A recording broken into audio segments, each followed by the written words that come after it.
வணக்கம். நான் சாகுலும். இது தமிழக வெற்றி கழக வழக்கறிஞர். இன்னைக்கு நாம பார்க்க போற பதிவு தமிழகத்துல தளபதியுடைய கட்சியினுடைய கொள்கை என்ன, அல்லது தளபதி கையில் எடுக்க போகும் அரசியல் என்ன என்பதை பற்றி ஒவ்வொருத்தரும் அவங்கவுங்க கற்பனைக்கு ஒரு விஷயத்த பேசிக்கிட்டு இருக்காங்க. ஒருத்தர் திராவிட கொள்கைகளை அப்படி அவர் காப்பி எடுக்கிறார் என்று நகல் எடுத்து பேசுகிறார் என்று சொல்லுபவரும் உண்டு. விவாத பொருளாக ஆக்குவவர்களும் உண்டு. இல்ல அப்படி அரசியல் பண்ண போறாரு, இப்படி அரசியல் பண்ண போறாரு, அவரோட பீட்டையும் இவரோட பீட்டையும் என்று அவரவர் கற்பனைக்கு ஒன்னொன்னு பேசிக்கிட்டே இருக்கிறாங்க. ஆனால் தளபதி தேசிய அரசியலை கையில் எடுப்பாரா, திராவிட அரசியலை கையில் எடுப்பாரா, தேசியத்தையும் தெய்வீகத்தையும் கையில் எடுப்பாரா, அல்லது தமிழ் தேசியத்தை கையில் எடுப்பாரா என்று அவரவர் கற்பனைக்கு வேண்டுமானால் பேசலாம். ஆனால் தளபதி இதுவரை பேசியவை, செய்தவை, அவர் கலந்து கொண்ட நிகழ்ச்சியில் சொன்ன விஷயங்கள் கூட்டி கழிச்சு பார்த்தோம்னா ரொம்ப சிம்பிள். கார்ல் மார்க்ஸ் சொன்ன மாதிரிதான், மக்களுக்கானதான் அரசியல். அதற்கு கொள்கை, கோட்பாடு, வடிவம் எல்லாம் கிடையாது. எளிய மக்களை நோக்கி நாம் என்ன திட்டங்கள் எடுத்து செல்கின்றோமோ அதுக்கு பேரியர்ஸ் இல்ல, உடைச்சு தகர்த்து எடுத்துக்கொண்டு போய்கிட்டே இருக்கிறோம். நம்ம ஒரு சாமானியனுக்கான அரசியல் என்பதற்கு ஒரு பிரேம் இல்ல, கோட்பாட்டுக்குள்ள அடக்க முடியாது. ஒரு பேஷண்ட் அவசர சிகிச்சையில உள்ள படுத்திருக்கும் போது இவருக்கு அதை செய்யலாமா, இதை ரத்தம் ஒளிந்தோடு கொண்டிருக்கின்றது, இதை இப்படிதான் கட்டணும், இந்த இதை வச்சுதான் நம்ம தைக்கணும், இந்த பஞ்சை வச்சுதான் அடைக்கணும், இந்த மெடிசனை வச்சுதான் போடுறது, அவசரத்தில் கையில் கிடைக்கக்கூடிய ஒன்றை வைத்து வேகமா கட்டு போடுகின்றோமே.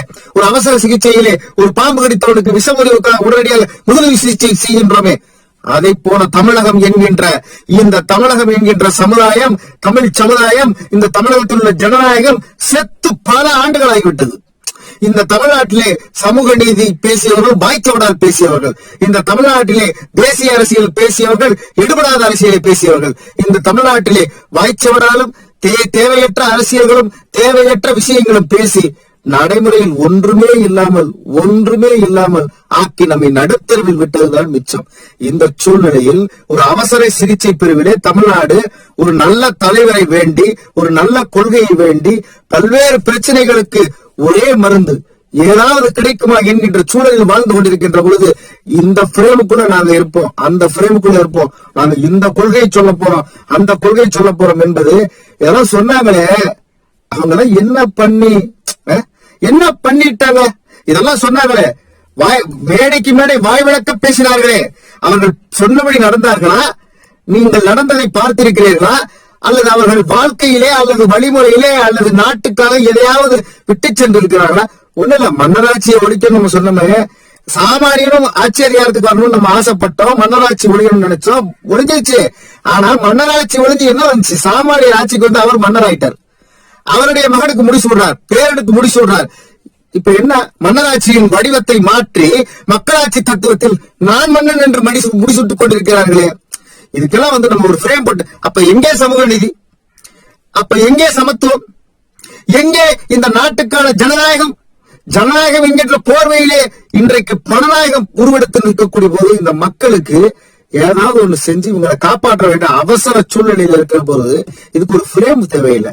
இந்த அடிப்படையில் அந்த அடிப்படையில் என்பது தேவையில்லை. அதுக்குதான் தளபதி ரொம்ப சிறப்பா ஒரே வாரத்தில் அடிச்சாரு, பிறப்புக்கும் எல்லா உயிர்க்கும். அப்படின்னா என்னன்னா, சிம்பிளா வள்ளுவரை கையில் எடுத்தாரு. இன்னைக்கு அரசியலமைப்பில் எழுதப்பட்டிருக்கு, இன்றைக்கு அரசியலமைப்பு, இந்த நாட்டிலே அரசியல் தான், அரசியலமைப்பு சட்டத்தின் மட்டும்தான் நானே நடக்கிறது, சட்டத்தின் ஆட்சி தான் நடக்கின்றது. அந்த தத்துவங்கள் தான் தளபதி தத்துவங்கள். இந்த ஏழைகளுக்கான தத்துவம் தான் அந்த தளபதி தத்துவம். ரொம்ப பெருசா ஒண்ணு நம்ம கற்பனை பண்ணிக்க தேவையில்லை. இது இந்த மாயா ஜாலங்கள், வார்த்தை ஜாலங்கள், வாய் ஜவடால்கள், இந்த மேடை பேச்சு அலங்காரங்கள், கைகோர்த்து நின்று மேடையிலே உயர ஏந்தி பிடித்து நாங்கள் வெல்வோம், நாங்கள் மற்றவர்கள் வீழ்த்துவோம் என்று சொல்வதெல்லாம் இது மக்களை ஏமாற்றுகின்ற வேலை.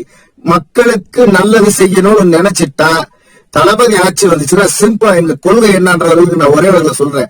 எங்க கொள்கை என்ன தெரியுமா? இன்றைக்கு அவசர கதியில் இருக்கக்கூடிய தமிழகத்தை ஒரு தலை சிறந்த மாநிலமாக மாற்றுவதுதான் கொள்கை. எங்களுடைய கொள்கையே தளபதி தாயா. எங்க கட்சியிலே தமிழக வெற்றின்னு வந்திருக்கு. தமிழகத்தினுடைய வெற்றி தான் எங்களுடைய கொள்கை, முதன்மையான கொள்கை. தளபதியினுடைய கொள்கை என்ன தெரியுமா? தமிழகத்திலே வெற்றி, தமிழகத்தின் வெற்றிதான், அதுதான் தமிழக வெற்றி கழகம் என்று தளபதி வைத்தார். தமிழகத்தின் வெற்றி எங்களுடைய முதல் கொள்கை. பிறப்புக்கும் எல்லா உயிர்க்கும் என்பது இரண்டாவது கொள்கை. பிறப்புக்கும் எல்லா உயிர்க்கும் என்ற தத்துவத்திலே இங்கே பசியோடு யாரும் இருக்க மாட்டார்கள். இங்கே சுற்றுச்சூழல் பாதிக்கப்படாது. இங்கே ஏழை எளியவர்களுக்கு மட்டுமல்ல, வாழுகின்ற உயிர், காக்கை, குருவி, குஞ்சுகள் அனைத்துக்குமான ஒரு சமத்துவமான சமநிதியை இங்கே இருக்கக்கூடிய செடி, கொடிகள், மரங்கள், மண் அனைத்து சார்ந்தும் ஒரு அரசியல். அதுதானே எங்கள் அரசியல். எங்கள் அரசியல் என்பது தமிழகத்தினுடைய வெற்றி தான் எங்களுடைய கொள்கை. தமிழகத்தில் இருக்கக்கூடிய உயிர்களுடைய பாதுகாப்பு தான் எங்களுடைய கொள்கை. தமிழகத்தினுடைய எழுச்சி தான் எங்களுடைய கொள்கை. ஜனநாயகம் தான் எங்கள் கொள்கை. இதை விட என்ன பெரிய கொள்கை வேணும் நீங்க கேட்கிறீங்க? இந்த கொள்கையின் அடிப்படையில் தான் எங்கள் தளபதி செயல்படுவார் என்கின்ற நம்பிக்கை எங்களுக்கு உள்ளது. அது மட்டுமல்ல, இந்த கொள்கை தமிழ்நாட்டில் தளபதியும் தமிழக வெற்றி கழகமும் 2026 ஆட்சிக்கு வந்துருச்சுன்னா பசியோடு யாரும் இருக்க மாட்டாங்க. தமிழகத்தில் தளபதி ஆட்சியிலே இங்கே கல்வி என்பது மறுக்கப்படாது.